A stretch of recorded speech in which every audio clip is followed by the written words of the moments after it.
5 set. You know what? If I was a coach of one of these teams, I would definitely have like hand wipes. You know what I mean? That like dry your hands. You know, that like get you ready to go. Oh, a lot of esports players actually do. Yeah, they have like they get the like chalk to like keep chalk the, it up. Yeah, 100%. You got to do what you got to do, right? Like the gymnastic chalk. So when are you going to be coaching? When do we have to wait for this? I said too much. Diego B on the top, ASUCHINI on the bottom. Grand Finals, Super Magical Cup. Here we go, Woody. It's looking like Goblin Huts for both players. It's a graveyard on the right-hand side as Diego B is in. Oh, wait, what? Diego B misclicks and oh no, that's a graveyard. What? On defense? I don't know. That was a mistake graveyard is what that really was. That was a pretty beautiful like graveyard position, no? I mean, the hard punish from ASUCHINI, though, he recognized that his opponent is now really far behind on Elixir, sent in a P.E.K.K.A, and you can see both players about to reach 10 Elixir, but with a P.E.K.K.A on the field, ASUCHINI is going to be well positioned to make a big blow at this right side tower. Guards are a great counter to P.E.K.K.A, though, and they start stabbing it down as best they can. Shield soaking an entire P.E.K.K.A swing as she finally goes down. That Electro Wizard just can't stand up to that flying machine, though, and with the Royal Ghost Miner combination moving in, ASUCHINI has earned a lot of damage early on in this match. Yeah, the Royal Ghost just gets taken out by the tower right there before it goes invisible. So Diego B saves another 270 so damage on his tower. Another Goblin Hut gets cycled by ASUCHINI, and that one little mistake from Diego B hurts them a little bit, but was able to recover with minimal damage for that huge 5 Elixir mistake. I don't know, man. 1,000 damage out the right side is not the best way to start a game here. We actually got a really good placement on this Goblin Hut from ASUCHINI, able to take down most of the goblins streaming in from him on the other side of the arena, and now sets up a P.E.K.K.A in the back. He's willing to take a little bit of chip damage out the right side as the goblin gets the first little spear hurled at the right side tower. ASUCHINI builds up this P.E.K.K.A push with the Zappies in tow. Poison ought to be able to take care of the tower, the Goblin Hut, and the Electro Wizard. Great setup by ASUCHINI on offense once again. Yeah, here comes a miner coming in on the backhand side from ASUCHINI, just trying to get a little bit more chip damage off the guards. They need to get to this P.E.K.K.A. The P.E.K.K.A drops, no problem. How is Diego B going to do this? Is he going to choose to graveyard? That is not the play. He does not. Flying Machine just sitting in the back here. It is in the poison, though. So beautiful placement on that poison, to be quite honest. Yeah, clips the tower, the Goblin Hut, and the Flying Machine. Diego B showing that he has the skills to be able to claim the win here, but with such an early deficit, it's going to be a big, long stretch to get that hit in. At the left side, we got an Ice Golem to soak for a graveyard, but a defensive poison from ASUCHINI will be able to take most of these skeletons out. Not a whole lot of chip damage expected in that left lane. No, but a miner comes in on the backhand side from ASUCHINI trying to get the hut, and he does connect. The guards are played just a little bit too late. Miner gets taken out. No more damage on Diego B's tower. But if you're ASUCHINI, oh, you got to stop this. The graveyard comes in on the right-hand side from Diego B, doing a ton of damage. The poison as well takes out the Zappies, and just like that, Diego B does a lot of damage on the right. Very well played to Diego B. We got a note from Sir Tag, one of our pro players in chat right now, that Diego B actually has a really good matchup here if he can just hold off against these unrelenting attacks from ASUCHINI. ASUCHINI with the early lead is now falling behind in overtime as his edge starts to slip away. A miner going in straight for the Electro Wizard instead of toward the tower is trying to provide a little bit of cover for the Flying Machine, but it goes down anyways. Royal Ghost and a P.E.K.K.A are starting to stack up on the right side, but only down to 808. Hit that drum bass. Right side is going to be a defensive guard set up to block the Royal Ghost, and that is the end of that exchange. Yeah, once again, we're going to reset in the arena as a comm rolls over for about 5 seconds before a P.E.K.K.A is dropped. Here is the push. Here comes Diego B. Is he going to graveyard? That is exactly what he's going to do. The poison on defense from ASUCHINI, just trying to deal with this, but this is going to be a full life P.E.K.K.A and a Flying Machine that's going to be pushing on the right-hand side. This could be a huge push, Woody.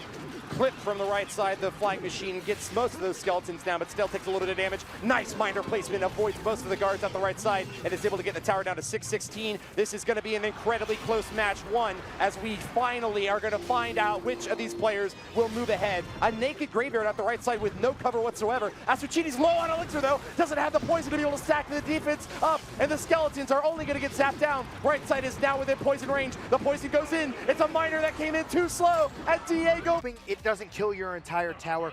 Perfectly played from Diego B there, and like you said, he had a little bit of a matchup advantage. The P.E.K.K.A. doesn't do well versus guards versus Graveyard, a lot of swarmy little troops to deal with it. But we're gonna get into game number 2. By the way, everybody, this is a best of 5 final, so you have to win 3 games, not just 2 in the finals to be claimed the victor. Looks like we got a relatively standard Goblin log bait deck from Diego B.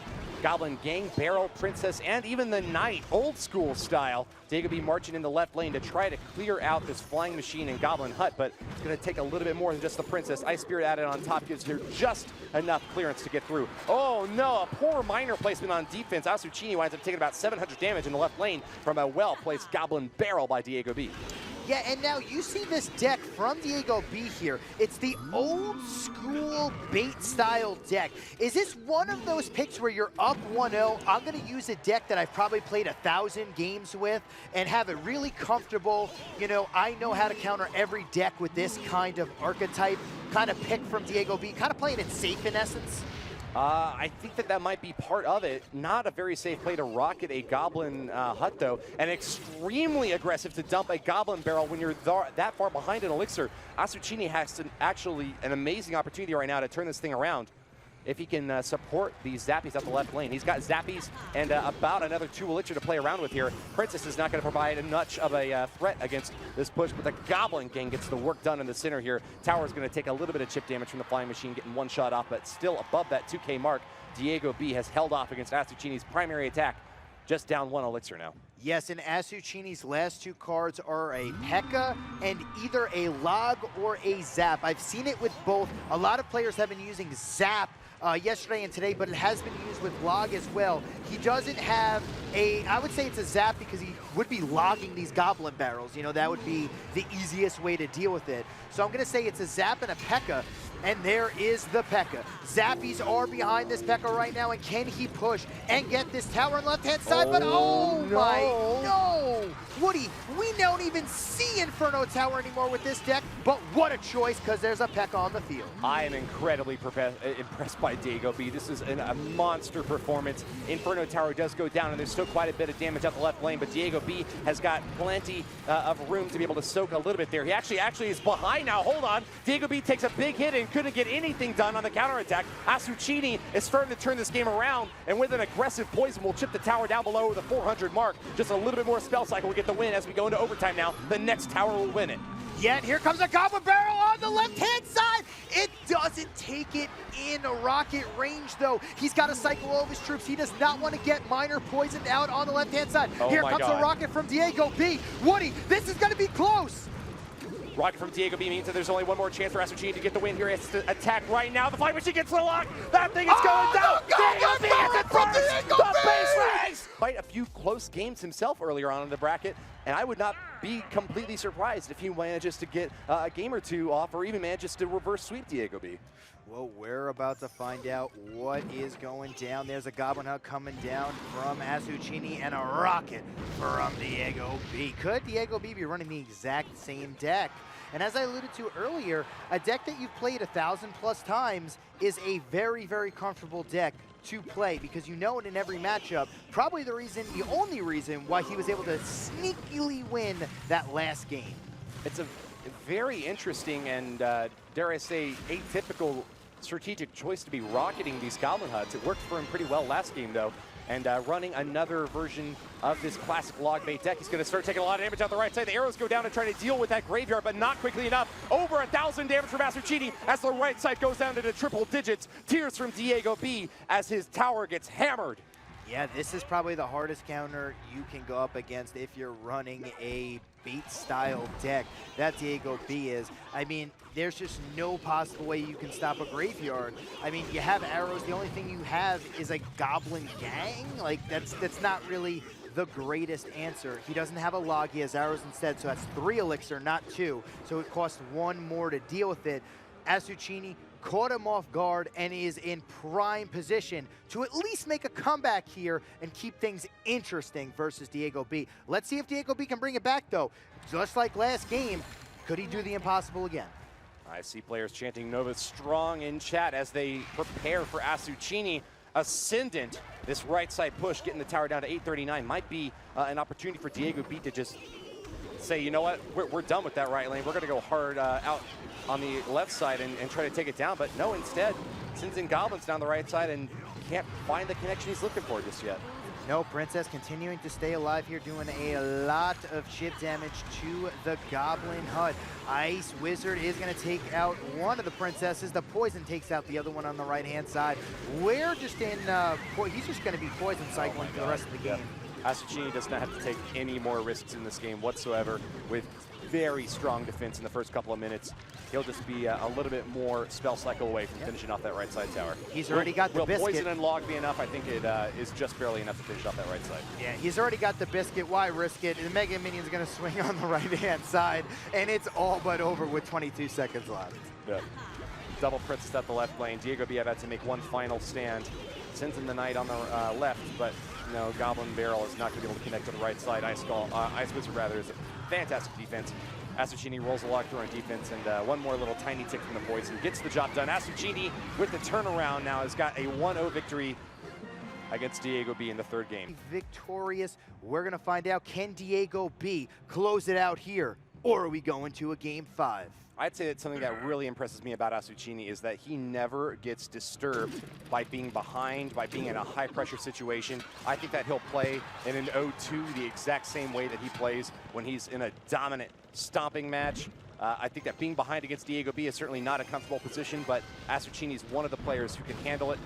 Fireball crashes into the Flying Machine at the right side, and with that chip damage, he'll also get a shot from the Mega Minion. ASUCHINI gives it a good game, not happy about seeing a Lava Hound deck on the other side of the arena. He's running P.E.K.K.A, which is unlikely to get much value against an aerial assault.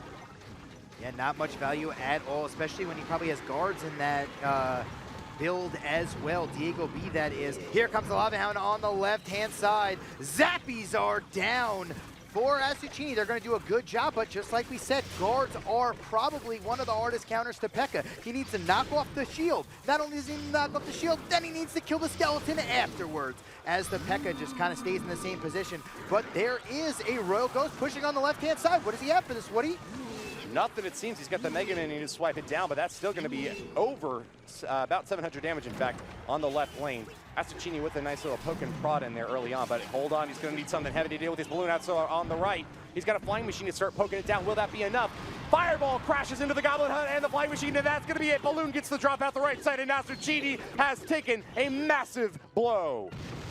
Ton of damage on the right-hand side from one balloon, but the Spear Goblins from ASUCHINI are chipping down the left. Only problem for ASUCHINI is this P.E.K.K.A somehow, some way needs to get value, and with a Tombstone, with guards, you can only poison one of them. You're not, he's gonna wait for the poison to happen. Once the poison is played on either the Tombstone, skeletons, or the guards, that's when the other one is going to be played. Here comes the Lava Hound on the left-hand side from Diego B. Can he push through with this P.E.K.K.A? Diego makes a very shrewd move here to drop the Lava Hound out left side to be able to distract the Zappies. That's one of the best cards to try to counter that swarm defense that Diego B has been setting up, but not getting the work done there. It's a massive push from Diego B, and I don't know if you can stop this with any card. Sound the air raid sirens, because a Lava Hound, a Balloon, a Mega Minion, and a Flying Machine have torn the left side tower down. And in chatting, I think that 15 seconds is all that separates Diego B from the championship title. Yeah, and there's going to be a Lava Hound. He might be going for the 3 crown now. Diego B is going to be your Super Magical Cup champion, taking home $6,000.